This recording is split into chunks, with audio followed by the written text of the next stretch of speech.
Hey everyone, I'm back with another haul, and actually my design team package from AdornIT and Diana Markham. As many of you may know, I am an ambassador for AdornIT, and so all of the releases that they have been putting out from illustrated by Diana Markham for the new stamps and re-release of stamps, I will share here on my channel and the projects that I make. So I've got the add-on, the reissue of the pumpkin bars, and the paper that is part of all of the monthly subscription. So here's the main stamp, and hopefully, let's see, I'm looking for a piece of paper that's not stamped to show it to you on. Okay, use my receipt. Okay, so this is the pumpkin bar stamp. As many of you may know, if you're collector stamps, this stamp is a reissue of red rubber stamp. And I don't know the size difference. I do have this stamp in my collection somewhere. I don't have it out. But I do have this stamp as well in the red rubber. And I can show you the size difference later on when I do a project with it, if I can remember. But in this stamp set, you also get this really cute pumpkin. It's got a little bow on it with polka dots. Little steam or, you know, sort of swirl here.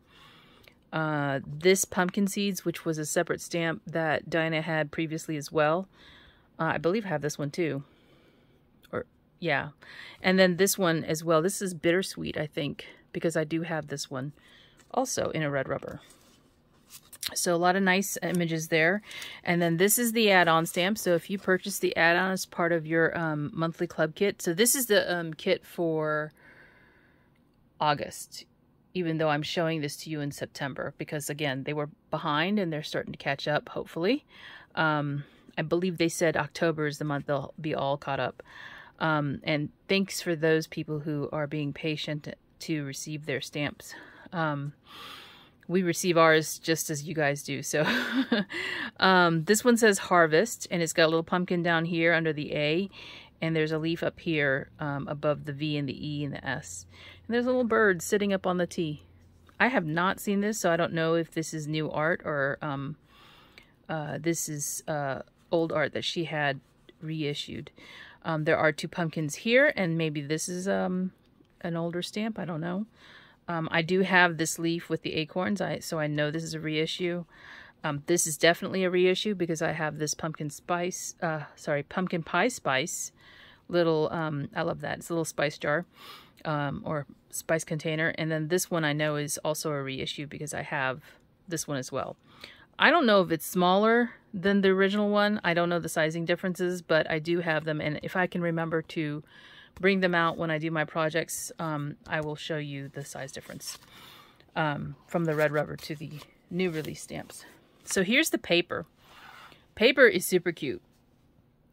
I do like this one simply because the colors are more, they're toned down. That's just my preference, I guess. If it's better, if it's even better if it's pastel, because that's my favorite. But for the fall, you've got this, and I flip mine around so you get two of each sheet. This is the back side of this one right here. So you've got the scarecrows, and then, you know, little leaves and pumpkins, and then different patterns here. This is like a linen, this is a linen weave, purple to match that. There's this one, which has got a lot of stripes and stitching. It looks like a comforter to me. And then you've got some stitched images here. Really cute background, like a toss pattern. The leaves. Love the leaves. And then polka dots. And then pumpkins. Really cute. And then this kind of reddish pattern to go with it. So those are the papers that are in the add-on monthly subscription if you did subscribe to the paper. But I believe they have plenty of papers, so you can always purchase it a la carte as well. All right, so what else did I get? I got these three stamps together in a lot from the same seller. She was selling them together. So this is the Irish Cream Cocoa, and these are all Darcy stamps, U4795. Everything is in good condition. So Irish Cocoa recipe. St. Pat's Bit of Gold Bars recipe. And the last one is a clover. Not a 4-leaf, but a 3-leaf.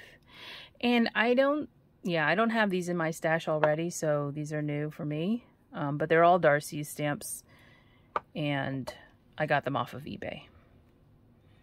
Okay, so that takes care of the crafty part of it. I do have some pens and inks to share, and stationery. So I got a letter from a crafty friend recently, and of course I went tearing through my stuff so I could write her a letter back. I found that I couldn't find any of my, well, I thought I had stationery. I know I have envelopes, but stationery is not one of those things that I had anymore of, maybe I used it up, I don't know. Or I just can't find it. So I went out and purchased some fountain pen friendly stationery. And the one I'm actually going to use to send a letter back, I'm not going to show you, so that it is a surprise in case she sees this video and she hasn't received the letter yet. So just know, to that person, your letter is coming. It's because I wanted to do it upright. Okay? So all of this stuff related to the pens and the stationery is purchased from Van Ness. Let's see if I can show their website. My receipt here. No, they don't have their website on their receipt, unfortunately. But it's Van Ness, 2 N's and 2 S's. Yeah, 2 N's and 2 S's. They have a lot of ink samples, which is why I like to purchase from them, and they're a reasonable price. You can see I purchased 2 bottles as well. Okay, so the stationery is all from Midori, and if you are aware, Midori is also the same company that makes the Traveler's Notebooks. So I purchased 2 of these packs of strawberry stationery, and you can see it's not just a plain rectangle, it's like a oval shape. This letterpress pad, this is all letterpressed stationery, so the way that it's patterned here is actually what do you call it? It has a impression, because letterpress actually puts a impression in the paper, so hence the name. So the ink, it's pressed into the paper, but so is the actual image itself. You can feel the raised part or the indented part of the paper. So this one is just a pad. No envelopes. And this one has this green paper with lines, and then this rabbit here, rabbit pattern. And I believe that you can see through the envelope. So when you put this paper inside, you'll be able to see the paper. And then the last one that I have to show you, because I do have one that I'm not going to show you, is this really pretty blue envelopes, and you can see the borders around this one. Now this is not normally what I would buy, and I thought the lines were going to be closer together, so I'm going to figure out how I can do this where, because my handwriting looks better when I'm forced to write within a smaller set of lines. So I'm going to figure something out. I know I can do it and make it look nice. I went through all that trouble, so hey. Okay, so from Van Ness, I also purchased 2 bottles of ink. I went with a line of ink that I have never tried yet.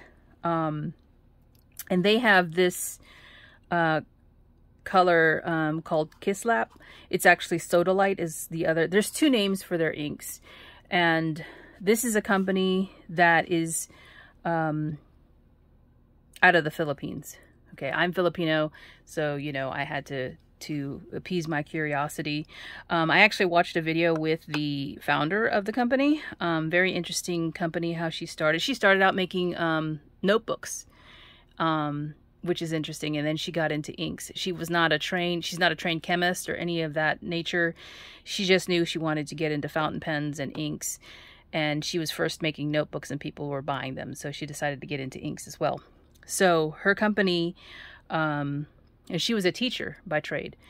So this company is out of the Philippines. All of the inks are made in the Philippines. And so I was, you know, interested not only in that, but they do, and it says it on their box, they do donate proceeds. I'll just hold it up. If you want to pause and read it, you can do that. They donate proceeds for every sale of ink bottles to this charity, Teach for the Philippines. This charity has actually started in the United States, probably by Filipinos here, to help educate children in the Philippines. I'm a believer in education as well, because that's what my parents taught me, and it's true. I wouldn't be where I am if I didn't have that. And you can see it says handmade in the Philippines. So it's an interesting story. Their inks have two names, and it's because the name that's in, I guess it's Tagalog. I don't speak Tagalog because my parents didn't speak that at home. And they were told not to speak their language to me because I was having trouble speaking English or learning English when I was a kid, unfortunately. I say that unfortunately because I wish that was not the case now. But anyway, their inks have two names, and it's because the Filipino name is actually a link to their heritage and something, an event or something like that that happened in Filipino history. Okay, so it's an interesting story. They have lots of stories for each of the different inks that they have produced. I have a few of them to try out and swatch, and I'll swatch them separately in a separate video, sorry. But this is Kislap, or also known as Sodalite, and this is a ink that is limited to Van Ness only. So this one was a partnership or collaboration, if you want to call it that. So this is a 30 ml bottle of that. I bought a bottle of the Lucia. I don't know what the other name is for it because I don't see it here. But anyway, so there's that. So those are the two bottles I have sitting here, and then I have some other colors. So I have Bodabil. And each one has a year too. The year that's associated with the ink name is also something towards their history. Pamana. And again, if you want to see the colors, you're going to have to watch the swatching video. Serena. Dugong Bugao. Now, that's their name for it. I don't remember the name that they gave it in English. But I'll write it down. I've got it written down on my sheets, my swatch sheets. Maharlika. These are blues, by the way. These two are blues. These two are not Venta inks. So this one is a Diamine Pelham blue and a Havasu turquoise, both from Diamine. So I've got some blues, and then I've got some greens and a brown and purple. Okay? So that you'll know when I go to swatch this, that's what you're going to see. And then I got some pens. The pens were purchased. The only pen I purchased at Van Ness was this one. And this is a TWSBI Echo in the white. I purchased it in a medium, I believe. Yes, that's a medium. And of course, you can see the ink once I put it in here. I don't know what I'll put in here yet. And then I got two Lammies. These were purchased off of eBay, and they were a great price.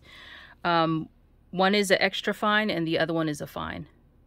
I'm thinking if the Sodalite comes out to the color I think it's going to be, I might put the Sodalite in here, in this pen, because I'm obsessed with matching it. So Sodalite might be somewhere in this range, or it might be more green. I'm not sure, but it is a shimmering ink. So these are two Lammies. They were a great price. I think 20 bucks. And then I purchased this used off of Facebook Marketplace, or sorry, somebody in a Facebook group that was selling this pen used. This is a Sailor.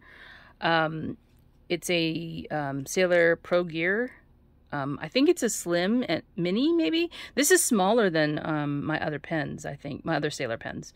But it has the 14K nib, and the nib is a hard, medium, fine.